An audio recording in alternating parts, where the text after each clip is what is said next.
अस्सलाम वालेकुम व्यूअर्स, कैसे हैं आप? ठीक होंगे उम्मीद है मुझे। कुछ सवाल थे आप लोगों के जो आप अक्सर जानना चाहते थे हमसे ओवर द फोन कॉल्स, आप आके मिलते थे तो हमसे सवाल करते थे। आज जब हम उन सारे सवालों के जवाब लेकर आए हैं और हमारे साथ हैं उस्मान अली खान साहब, जो इस मार्केट में पिछले 20 साल से काम कर रहे हैं। मोर देन 20 ईयर्स इनको हो गए रियल एस्टेट में काम करते हुए। कैसे हैं उस्मान भाई? ठीक ठाक हैं अल्लाह आप? का शुक्र है सर। ठीक। अच्छा उस्मान भाई, हम इस मार्केट में आपको भी 20 साल हो गए काम करते हुए, मुझे भी 10-11 साल हो गए हैं और हमने अप्रोक्सीमेटली इस मार्केट के बहुत ज़्यादा उतार चढ़ाव देखे हैं। बिल्कुल। और जो तो पुराना क्लाइंट है वो इस चीज़ को बड़ा समझता है, लेकिन हमारे कुछ नए क्लाइंट्स आ रहे हैं, जिस तरह से टाइम गुजर रहा है, नए इन्वेस्टर्स आ रहे हैं, उनके मुख्तलिफ क्यूरीज होती हैं चीज़ों को लेके। ठीक है, और उन क्यूरीज को जानने के लिए वो हमें कॉल करते हैं, जिसमें सबसे बड़ी क्यूरी आजकल ये आ रही है कि मार्केट जो है वो नीचे चली गई है, रियल स्टेट डूब गई है या रियल स्टेट डूबने लगी है, अपने पैसे निकाल लो। और इसके बारे में आप क्या कहेंगे? देखिए जी, हर चीज़ को ना देखने के कुछ एंगल्स होते हैं। मेरा अपना ज़ाती एंगल है और मैं 20 साल मतलब बहुत अरसा गुजर गया इस फील्ड में। रियल एस्टेट में हमने बहुत उतार चढ़ाव देखे हैं। कभी ये बहुत पीक पर जाती है, कभी ये बहुत मतलब डाउन हो जाती है। फैक्टर्स होते हैं मुख्तलिफ। इस वक्त जो करंट मार्केट में चल रहा है, आप ये देखें कि एक्चुअली ये कोई क्रैश नहीं की है, ये अपनी जगह पे आई है। ठीक है। एक टाइम पे जिस प्लाट की प्राइस 20 लाख रुपए थी वो चला गया 60 लाख रुपए पे। जब वो 60, एक्चुअली उसकी प्राइस 40 पे होनी चाहिए थी, जो कि अभी आ गई है। मतलब जो जेन्युइन परचेजर है, जिसने घर बनाना है, उसके लिए तो बहुत ज़बरदस्त अपॉर्चुनिटी है। और पाकिस्तान में मैं आपको बताऊं, रियल एस्टेट का काम कभी भी ख़त्म नहीं होगा। ऊपर नीचे हो जाता है क्योंकि बहुत ज़्यादा लोगों ने इसका बूम देखा था। तो अब लोग शायद समझ रहे हैं कि नीचे है, नीचे वगैरह कुछ नहीं आया, अपने सेटल डाउन हो आप गया। बेसिकली ये बताना चाह रहे हैं कि मार्केट एक आर्टिफिशियल बूम की तरफ चली गई थी, चलिए अब जैसे कि अक्सर नेचुरल। चली जाती हाँ है, हाँ और अब आके प्राइसेस सेटल हो गई हैं, हाँ। और अगर अब कोई इसमें इन्वेस्ट करता है तो बिल्कुल सेफ है। This is the best time. Yes. देखिए, जो करेक्शन होनी थी ना वो हो गई है। ठीक है। और आपको मैं बताऊं कि एक टाइम ऐसा होता था कि जो बंदा हमसे प्लॉट खरीदने आता था, उस बेचारे को अपनी पसंद का प्लॉट नहीं मिलता था। अब आए, अपनी मर्जी का प्लॉट ने अपनी मर्जी की प्राइस पे लें। मैं तो कहता हूँ, देखिए पहले बायर जो था ना, जो उस वक्त इन्वेस्टर था, वो विनर था या वो कमा लेता था। अब तो जेन्युइन लोगों को, बेचारे मुझसे लोग आके कहते थे कि हम घर नहीं खरीद सकते, हमारे वो प्लॉट ही महंगे हो गए। अब उनके लिए तो बेस्ट टाइम है इस वक्त। तो पिछले 6-8 महीने में जितने लोगों ने प्लॉट्स लिए हैं, 99% वो लोग थे जिन्होंने घर बनाने। तो ये तो एक खुशहाल बात है, ये तो चलता है कोई अच्छा, मसला इसमें कुछ ये था कि अगर मैं आज से कुछ 3.5 साल पहले की बात करूं तो बैरिया टाउन फेज 8 में हमें 10 मरले का एक लेविश हाउस 2 करोड़ 60 लाख में मिल जाता था। तो अब इतने में तो 5 मरले के घर आना शुरू हो गए, और इवन आपको 10 मरले का घर वो 4.5 से 5 या 5.5 करोड़ को टच कर रहा है। नहीं। सही है।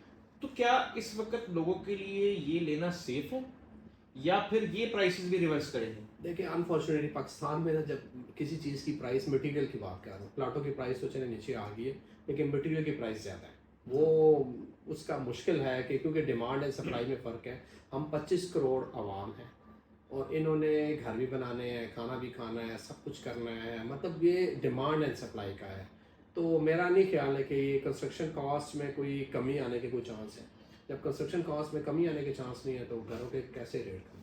वो तो मैं बढ़ेंगे। एक चीज़ एक्सपीरियंस कर रहा था, आप भी इसको विटनेस करेंगे जी। कि मैंने कुछ प्रोजेक्ट शुरू किए 2-3 साल पहले। तब जो स्टील है उसका रेट था 1.5 1.10, और फिर सडनली स्टील का रेट 3.30 को टच करके 2.80 पे आके अब स्टेबल हो गया है। सेटल हो गया। और जब भी डॉलर ऊपर जाता है तो चीज़ें ऊपर जाती है, लेकिन डॉलर नीचे आता है तो चीज़ें उतनी नीचे नहीं आती। फिर अभी हम देख रहे हैं कि petrol prices day by day increase हो रही है। अभी लास्ट को 20 से 26 रुपये इंक्रीज कर दी है, तो वो कॉस्ट अभी और ऐड हो जाएगी।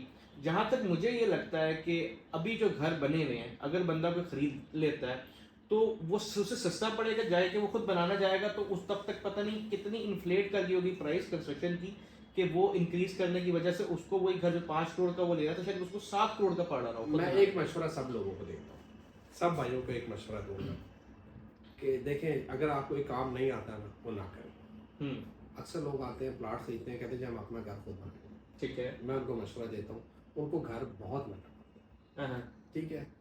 अभी जो भी बंदा वैसे भी अगर कोई बंदा घर खरीदेगा, जाहिर बात है, कोई आज घर शुरू करता है तो साल 1.5 साल बाद की जो प्राइसेस हैं वो तो अल्लाह को पता है और आपको पता है कि ऊपर ही जानी है। ठीक है जी। अभी जो करंट प्राइस में मुनासिब घर मिलता है तो जो लोग घर वाले हैं उनको खरीद लेना चाहिए, तजर्बे नहीं करने। देखें घर आप रोज़ रोज़ तो नहीं बनाते, आप ये नहीं, मैं बहुत सारे लोगों को जानता हूँ जिन बेचारों ने प्लाट लिए, घर शुरू किए, बीच में उन्होंने कहा यार स्ट्रक्चर ही किसी को भेज दो, गलत बन गया उनसे। उसके बाद उनको एक्सपर्टीज नहीं थी, उनसे चोरियां हुई हैं, उनकी कॉस्ट बढ़ गई। तो जब आपने इतना उल्टा सीधा तजर्बा करना है तो ना करें, अच्छा सा घर ले, पसंद करें। और आजकल जो मैं आपको गारंटी देता हूँ, जो आज मिसाल 4 करोड़ का घर लेता है ना, वो साल बाद अगर वो खुद बनाएगा ना उसको 4.25 करोड़ का पड़ेगा, उसको पड़ेगा। ठीक है, तो इससे बेहतर नहीं है, ख्वारी से बेहतर है कि आप 4 करोड़ रुपए का घर खरीद लो। अपनी मर्जी से आप मल्टीपल ऑप्शन देखो, किसी के बेडरूम कम होंगे, किसी के ज़्यादा होंगे, किसी की फिनिशिंग जो आपको पसंद आता है, अच्छा घर लें और रेडीमेड घर लें। ठीक है, आजकल लोगों ने, मैं आपको बताऊं, टाइम होता था ठेकेदारी वाला, लोग लफ्ज़ टर्मिनोलॉजी यूज़ होती थी ठेकेदारी का घर। मेरे भाई अब कंपटीशन में अच्छी, ये पॉजिटिव कंपटीशन है, इतना कंपटीशन बिल्डर्स के बीच में हो चुका है, अच्छे से अच्छे घर बनाओ, अच्छे से अच्छी, वो कहते हैं ना, उन्होंने काम किया, उन्होंने तजर्बा हासिल किया, घर पे घर बनाए, वो आम बंदा नहीं बना सकता। मैं शर्तिया कहता हूँ, मैं मतलब बहुत सारे अच्छे घर हैं हमारे पास, ठीक है, डिज़ाइनर हाउसेस हैं, वो आम बंदे का मतलब वो उसको बना ही नहीं, उसके लिए फिजिबल ही नहीं है, उसको वो लेबर ही नहीं मिलनी, उसको मटेरियल ही नहीं मिलना, तो कैसे बनाएगा, तो उसकी कॉस्ट भी बढ़ जाएगी। अच्छा, अब सिचुएशन ये है कि हमारे पास एक क्लाइंट आता है, हमारी अक्सर इधर वीडियोस देख के क्लाइंट आता है, वो कहता है ये घर बहुत अच्छा है, मैं लेना चाहता हूँ। और जब वो आता है वो देखते जी 10 मरला जो है वो 5.25 से 5.5 करोड़ की डिमांड में आ रहा है। और जो तो एक समझदार आदमी है वो कहता है कि यार ठीक है, मुझे आप ऐसा करो 480 में ले दो, 5 तक ले दो, 460 का ले दो।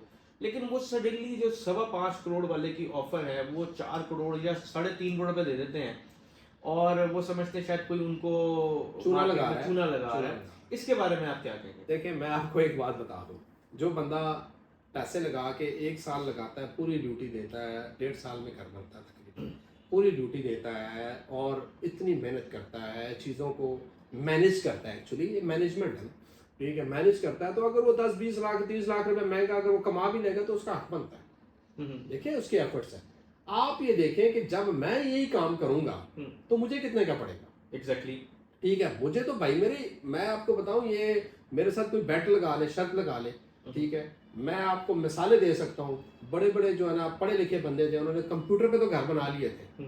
मेरे क्लाइंट है प्रोफेसर साहब है, ठीक है, उन्होंने कंप्यूटर पे घर बना लिया था। उन्होंने कहा उस्मान मुझे कंप्यूटर पे घर इतने का, मतलब मैंने अपनी सारी वो निकाला है, ठीक है, इसके सारा मटेरियल की कॉस्ट और ये वो, लेकिन ऑन ग्राउंड उनको कम से कम मेरे हमें 18-20 लाख रुपए ज़्यादा देने पड़े, क्योंकि ग्राउंड रियलिटीज़ कुछ और होती है।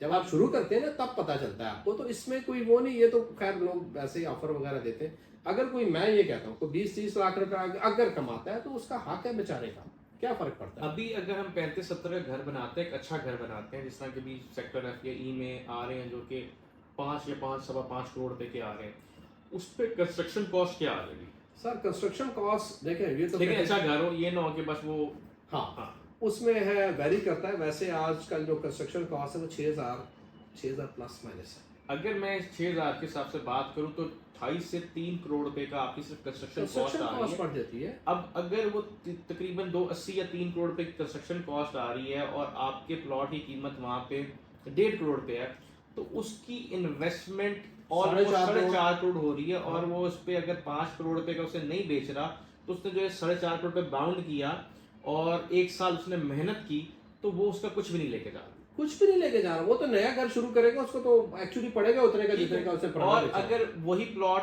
किसी जगह में 2 करोड़ का या 2.25 करोड़ का है, तो वो प्राइस और ऊपर चली जाएगी। हाँ, अगर कोई ऐसी जगह है जहाँ पे 2.25 करोड़ रुपए का प्लॉट है, तो वो वही घर 5 बिलो आ जाएगा, लेकिन इसका मतलब ये नहीं है कि वो 4 बिलो आ जाए। सर मैं इस वीडियो में सब भाइयों को एक मैसेज देना चाहता हूँ। कोई मैं ये ना समझे कि मैं कोई कंस्ट्रक्शन का कोई ठेकेदार हूँ। मैं अपनी बिल्डिंग्स बनाता हूँ, प्लाजे बनाता हूँ, ठीक है, और मैं कोई किसी के हक में नहीं बोल रहा हूँ, मैं ग्राउंड रियलिटी की बात कर रहा हूँ, कि मशवरा दे रहा हूँ। बाकी जिसका जो दिल करता है वो करे। मेरा ये मशवरा ये है सब लोगों को कि अपना घर अगर आपने शुरू करना है ना, अगर आप कहते हैं मैं खुद करूँगा, मैं अपने पैसे बचा लूँगा, तो खुदारा ना कीजिएगा। ऐसे मैंने लोगों के घरों को क्रैक होते हुए भी देखा है, ठीक है, सस्ता ठेकेदार ढूंढते हैं, सस्ता ठेकेदार क्या करता है, वो कोई घर से तो पैसे नहीं लेके आता, वो तो बेचारा उसके पास 2-2.5 लाख रुपए की या 4 लाख की मेहरान गाड़ी होती है, वो टोटल असासा होता है उसका, वो आपसे सस्ता गाड़ी इस लालच में ले लेता है, चलो कुछ महीने में रोजगार पे लगा रहूंगा। आप इस खुशी में होते हैं कि यार मैंने कोई सस्ता ठेकेदार ढूंढ लिया। सस्ता ठेकेदार गलत घर बनाएगा, वो बेचारा पैसे बचाएगा, वो बहुत सारी जगहों पे आपको कंप्रोमाइज करेगा, लेकिन आपको मैं एक बात बता दूं, कंप्रोमाइज करेगा तो एंड रिजल्ट क्या होगा, रहना तो आपने, ठीक है। मुझे तो आप क्रैक हुए घरों में, मैं नहीं चाहता कि कोई ऐसा लफ्ज यूज करूं, मैंने लोगों के घर क्रैक हुए तो होते हुए देखे हैं, और बाद में उन बेचारों ने आके कहा कि यार हम फंस गए हैं। तो मैंने उनको ये मशवरा दिया कि अब ये प्लॉट की कीमत में बिकेगा, ठीक है, ये ऊपर ये मलबा ही बिकेगा आपका। तो इस सूरत हाल से बचने के लिए, हाँ, अगर आपको कोई तजर्बा है और आप टाइम दे सकते हैं, दो चीज़ें देखें, आप तजर्बा और टाइम हो, ठीक है, तो फिर आप करें, ज़रूर करें, कंस्ट्रक्शन करें, अपने शौक के लिए करें, जैसे करनी है करें। अदरवाइज ऑथेंटिक, अगर आपने किसी से घर बनाना है ना, तो आप पहले उसकी प्रोफाइल देखें कि वो एक्चुअली किस प्रोफाइल का बनता है। आप बेचारे किसी एक ऐसे बंदे से जिसकी कैपेसिटी नहीं है, आप उसको एक सस्ता ठेका दे के आप कहते हो कि यार मैंने बहुत बड़ा तीर मारा है, यकीन करें तीर उसने मारा है जो कि आपको लगना है, ठीक है। तो मैं आपसे गुजारिश है सब भाइयों से, आपके थ्रू वसासत से, कि मेरे भाई कभी भी इस पे कंप्रोमाइज़ ना करें। घर आपने सारी ज़िंदगी उसमें रहना है, ठीक है। हम जूता खरीदने जाते हैं, हम कहते हैं यार ये अच्छा होना चाहिए, ये फलाना होना चाहिए, इसमें ये फट जाएगा। मेरे भाई घरों में आप टेंशन ही नहीं, घरों में रहना है आपने, ठीक है। कल उसमें 150 मसाइल, आप अच्छी कंस्ट्रक्शन करवाएं। अगर आपने कोई बिल्डर भी हायर किया तो उसकी प्रोफाइल चेक करें कि यार इसने ऑलरेडी क्या किया हुआ है। अगर आप कोई किसी का घर खरीदते हैं, आप देखें, आपको खैर वो अंदाजा हो जाता है, देख के आप 10 घर देखेंगे आपको पता चल जाएगा किस क्वालिटी का बना हुआ है।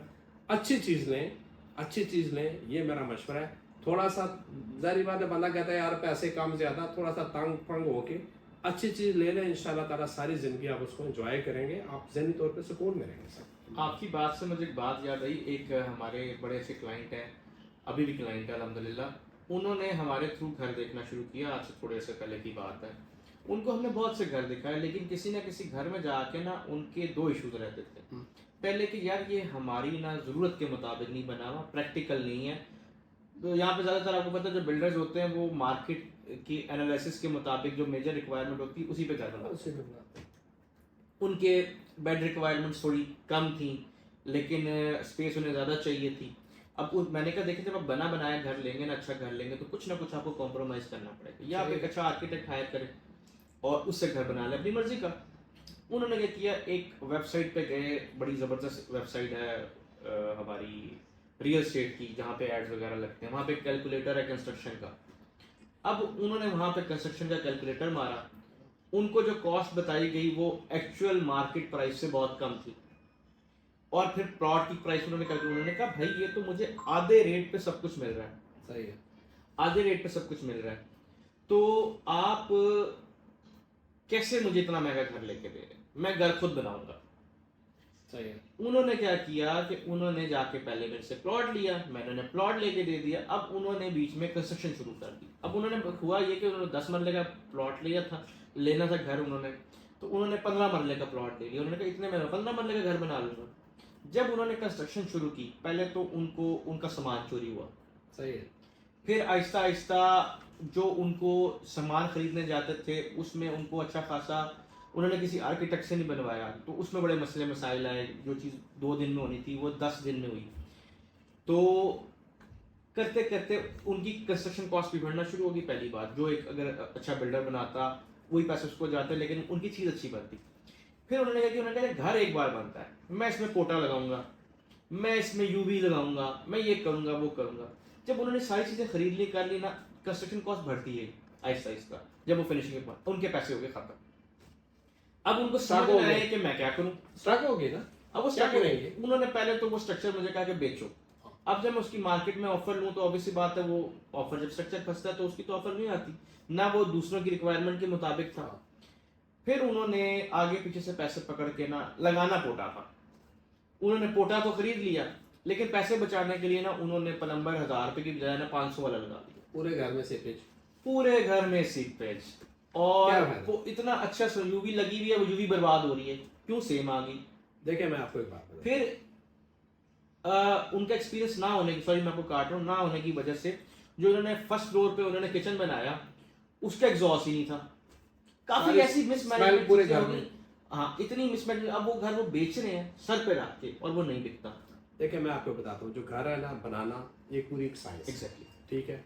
और मैं पूरी साइंस इस हवाले से कि ये एक आर्ट है। आप एक तस्वीर आम बंदा नहीं बना सकता, ठीक है ना। जो प्रोफेशनल होता है वो तरह बनाता है जो आम बंदा होता है, Exactly. Simple is that. वैसे घर बनाने के स्टेप्स होते हैं। आपको मैं बता दूं कि आप कहेंगे मैं एक चौकीदार रख लूंगा, और मेरे भाई चौकीदार को शाम को किसी ने फ्री में सिगरेट दे दिया, नस्वार दे दी ना, उस अल्लाह के बंदे ने, और 500 रुपया वैसे उसको दे दिया, उसने उसके साथ दोस्त बन जाना उससे फिर आपको रात को 2 बजे आपका क्रश का ट्रक आता है, आपका रेत का ट्रक आता है, तो उस वक्त आप खड़े होंगे सर पे, आप मोस्टली नहीं सही है। अच्छा चले आप अगर खड़े भी होगे, उसके बाद जो मटेरियल है आप तो सारा दिन रात उस घर में तो नहीं स्टे कर सकते, आपने तो अपने घर चले जाना, ठीक है ना। आपका पीछे मटेरियल चोरी होगा, आपकी तारें चोरी होंगी, आपके बिजली का सामान चोरी होगा, आपका प्लम्बिंग का सामान चोरी होगा। जो मटेरियल आता है उसकी क्वांटिटी में आपको देखें, क्वांटिटी मतलब पूरी एक एफर्ट है, ये कोई मजाक नहीं है, ये बहुत अच्छा। जब भी प्रोफेशनल बंदा काम करेगा ना, प्रोफेशनल, वो डिफरेंट बंदा है। एग्जैक्टली। जब नॉन प्रोफेशनल बंदा काम करेगा पैसे उतने ही लगेंगे, लेकिन वो असर नहीं होगा, और वो उससे पता ज्यादा नहीं लगेंगे। मैं आपको मेक श्योर करता हूँ कि पैसे भी उससे ज्यादा लगेंगे, हाँ। बचत भी नहीं होगी, फिनिशिंग भी वो नहीं आएगी। इन दी एंड आप कहोगे मेरे से क्या बन गया। मैं तो सब भाइयों को मशवरा देता हूँ, क्योंकि मैं इस तजर्बे पे पहुंचा हूँ कि घर बनाने में ना तजर्बे ना करें, सही तरीके से काम करें, और मतलब प्रोफेशनल टीम रखें, प्रोफेशनल बिल्डर अगर प्रोफेशनल बिल्डर है, वैसे ये दूसरा नहीं, या फिर बना बनाया घर पसंद करके अल्लाह अल्लाह खैर से अल्लाह अपनी टेंशन खत्म। तो बेसिकली हम पाकिस्तानी पता क्या करते हैं, हम अपने डॉक्टर खुद बन जाते हैं। Yes. जब हम अपने डॉक्टर खुद बनते हैं ना, तो हम अपनी मेडिकेशन खुद करते हैं और अपना बेड़ा गर्क कर लेते हैं। तो आप अच्छे डॉक्टर के पास जाएं, अच्छे बिल्डर के पास जाएं, अच्छे रियल्टर के पास जाएं और अच्छी डील बनाएं। अब जाते जाते एक छोटा सा सवाल है मेरा आखिरी जी। आप बहरिया टाउन फेज 1 to 6 और 7-8 की लिविंग में क्या डिफरेंस देखते हैं, और फेज 8 को इन फ्यूचर कहाँ देखते हैं?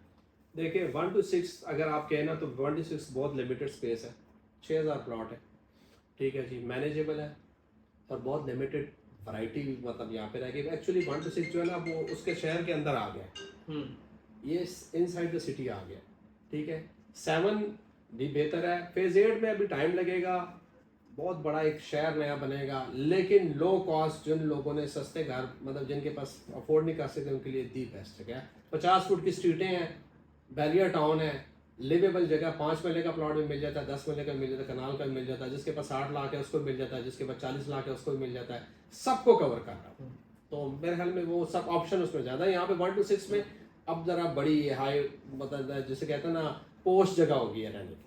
आपकी बात से मैं बिल्कुल एग्री करता हूँ, और जैसा 1 to 6 पोश एरिया हो गया, बड़ा लिमिटेड है, कम्युनिटी आबाद हो चुकी है। लेकिन फिर 7-8 को फ्यूचर में रिंग रोड लग जाएगी, और अभी आप एक अच्छी प्राइस में वहाँ पे घर बना सकते हैं, जो फ्यूचर में आपके पास नई ऑप्शन अवेलेबल बेस्ट टाइम है जी। और जो गलतियाँ, या बल्कि जो गलतियाँ तो नहीं मैं कहूँगा, जो चीज़ें मलिक साहब मिस कर चुके हैं 1 to 6 में, उन्होंने वो फेज 8 में डिलीवर की है। सही है। और जिस तरह वो आगे आगे जिस तरह जा रहे हैं उसको, और स्ट्रीटें 50 फुट की स्ट्रीटें यहाँ 50 फुट की स्ट्रीट्स हैं, और जो है वहाँ का इंफ्रास्ट्रक्चर इससे ज़्यादा बेहतर, वहाँ यूनिवर्सिटीज़ बन रही हैं, वहाँ कॉलेजेस बन रहे हैं, बड़े बड़े अच्छे स्कूल बन रहे हैं। सबसे बड़ी बात है कि प्राइसेस कम है, प्राइसेस भी कम है, और वो पूरा एक शहर अंदर ही बन रहा है। वो बनेगा। जिस तरह वहाँ पे एक बड़ा ज़बरदस्त बिजनेस डिस्ट्रिक्ट बन रहा है, जहाँ पे हमारा एक बड़ा खूबसूरत प्रोजेक्ट भी है, ऑनेक्स टावर। तो नाज़रीन, इसी के साथ हम चलेंगे इस वीडियो के इख्तिताम की तरफ। आपके जो मज़ीद सवालात हों वो आप हमें कमेंट कर सकते हैं, आप हमें व्हाट्सएप पे भेज सकते हैं, आप हमें कॉल करके बता सकते हैं। आप कोई सेल परचेज करना चाह रहे हो, आपकी कोई क्यूरीज हो, आप हमारे डिस्क्रिप्शन पे दिए हुए नंबर पे हमें कांटेक्ट कर सकते हैं। साइनिंग ऑफ, अल्लाह हाफ़िज़।